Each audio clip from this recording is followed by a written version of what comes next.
इतना heavy vehicle जो 130 kilometre per hour की स्पीड से चल रहा है, उसको इतने पतले से ट्रैक पर मैकेनिकली बैलेंस करते हुए ब्रेक लगाना वाकई में बहुत अद्भुत इंजीनियरिंग है। इतनी हेवी स्पार्किंग होती नहीं है ब्रेक लगाते टाइम जितनी हमने दिखाई है, लेकिन इमरजेंसी ब्रेकिंग के टाइम ब्रेक शू से हल्की स्पार्किंग या बहुत ज़्यादा हेवी लोडेड लोकोमोटिव में व्हील स्लिपेज की वजह से स्पार्किंग होती है।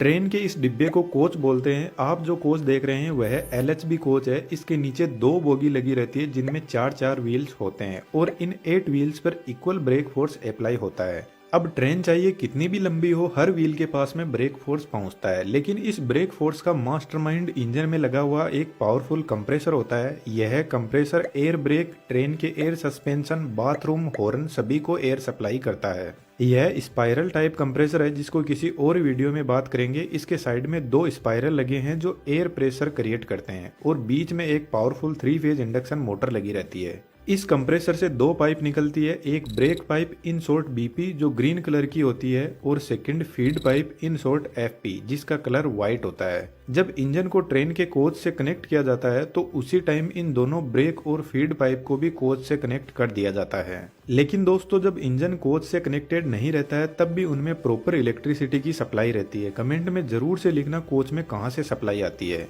इंजन और कोच के दोनों साइड में ही वाल लगे रहते हैं जिनको एंगल कोक बोलते हैं। इनका यूज जब इंजन को अलग किया जाता है तो इन पाइप से प्रेशर कम ना हो जाए इसलिए बंद कर दिया जाता है। अब यह दोनों पाइप हर बोगी से होते हुए ट्रेन के लास्ट कोच की बोगी तक जाती है। हम किसी एक बोगी का ब्रेक मैकेनिज्म समझते हैं। इंजन में रखा हुआ कंप्रेसर इस फीड पाइप में कॉन्टिन्यूसली प्रेशर भेजता रहता है और फीड पाइप इस रिजर्वोयर से कनेक्टेड रहती है, लेकिन रिजर्वोयर में एयर भेजने से पहले एक वाल लगा रहता है आगे के मैकेनिज्म को मेंटेनेंस के काम के लिए, और एक डस्ट कलेक्टर लगा रहता है जो डस्ट को आगे नहीं जाने देता। इसके अलावा एक नॉन रिटर्निंग वाल जिसको शॉर्ट में एनआरवी बोलते हैं जो सिर्फ फीड पाइप से एयर को रिजर्वोयर में आने देता है लेकिन वापस नहीं जाने देगा। कंप्रेसर इतना हाई लेवल का प्रेशर भेजता है कि इस रिजर्वोयर में पर सेंटीमीटर स्क्वायर में 6 केजी एयर को कंप्रेस करके भर दिया जाता है। इस रिजर्वोयर की कैपेसिटी 125 लीटर एयर की होती है। रिजर्वोयर के पास में एक और 75 लीटर का टैंक लगा हुआ है जो टॉयलेट में एयर प्रेशर को भेजता है। अभी हम इसके बारे में बात नहीं करेंगे इसलिए हमने इसके कनेक्शन भी नहीं किया है। तो इस रिजर्वोयर से एयर डिस्ट्रीब्यूटर वाल के पास में पहुंचती है। डिस्ट्रीब्यूटर वाल के अंदर ब्रेक पाइप से भी डायरेक्ट कनेक्शन आता है। ब्रेक पाइप का प्रेशर 5 केजी पर सेंटीमीटर स्क्वायर होता है। यह वाल बहुत बेहतरीन तरीके से काम करता है। इस वाल से आउटपुट जो निकलता है वह दोनों बोगी की तरफ एयर प्रेशर को भेजता है ब्रेक एप्लीकेशन के लिए।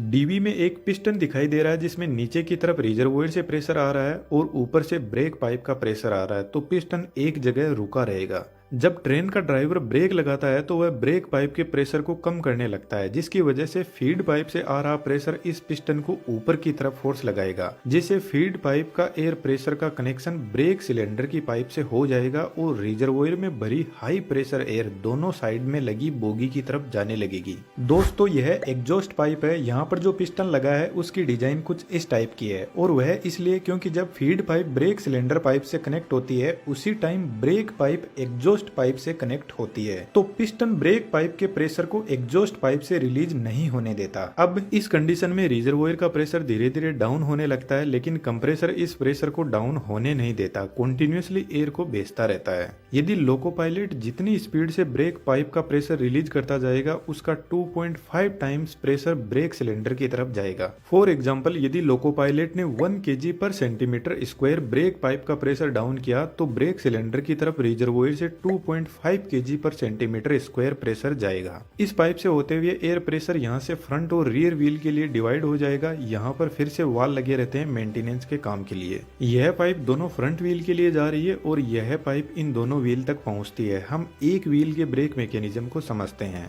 दोस्तों, एक थोड़ा बारीक मैकेनिज्म है, इसको समझना। अभी डिजिटल आते हैं। एयर प्रेशर सबसे पहले ब्रेक सिलेंडर में आता है। ब्रेक सिलेंडर में डायफ्राम होता है जो एयर के प्रेशर से कुछ इस तरीके से मूव करता है। अब डायफ्राम का फोर्स इस पिवट पॉइंट पर पहुंचता है और इस पिवट पॉइंट से ब्रेक फोर्स ब्रेक शू पर जाता है और ब्रेक शू ब्रेक डिस्क पर घिसने लग जाता है और धीरे धीरे ट्रेन का व्हील रुकने लगता है। यह सेम प्रोसेस सभी व्हील्स के साथ में होती है। ब्रेक डिस्क कुछ इस टाइप की बनी होती है जिसमें कुछ ऐसी बार होती है जो इसकी कूलिंग में हेल्प करती है।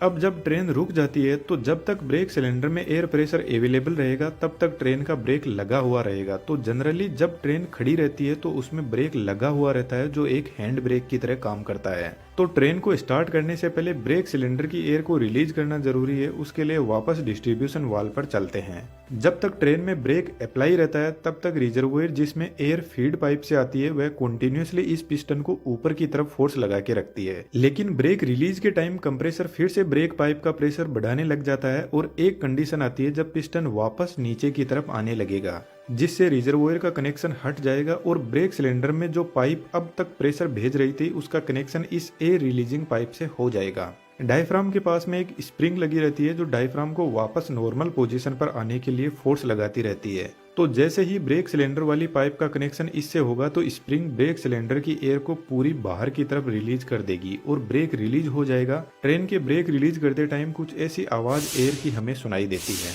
डिस्ट्रीब्यूशन वाल्व के पास में एक छोटा टैंक और होता है, इसमें ब्रेक पाइप के प्रेशर को परमानेंटली फीड कर दिया जाता है ताकि जब ब्रेक पाइप का प्रेशर रिड्यूस हो तो डिस्ट्रीब्यूशन वाल्व इस छोटे से टैंक से कंपेयर कर सके कि ब्रेक पाइप का प्रेशर कितना रिड्यूस हुआ है। ट्रेन में एक और ब्रेक होता है हर कोच के अंदर जिसको चेन पुलिंग बोलते हैं। तो जब कोई भी चेन पुलिंग करता है तो एक्चुअल में वह ब्रेक पाइप के प्रेशर को रिलीज कर देता है जिससे ट्रेन में ब्रेक अप्लाई हो जाते हैं। एलएचबी कोच में डिस्क ब्रेक होता है जबकि आईसीएफ कोच जो ब्लू कलर के होते हैं उनमें डायरेक्ट व्हील पर ब्रेक फोर्स लगता है। ब्रेक मैकेनिज्म दोनों ही कोच में एक ही जैसा है, लेकिन एलएचबी कोच में ब्रेक सिस्टम के कंट्रोल के लिए एक पूरी कंट्रोल यूनिट होती है। इस यूनिट के पास में दो ब्रेक इंडिकेटर लगे रहते हैं दोनों साइड की बोगी के लिए। तो जब ट्रेन में ब्रेक अप्लाइड रहता है तो यह रेड कलर का हमें दिखाई देता है और ब्रेक जब रिलीज रहता है तो ग्रीन कलर का इंडिकेशन दिखाई देता है। यह control panel toilet air suspension के लिए भी एयर प्रेशर को सप्लाई करता है।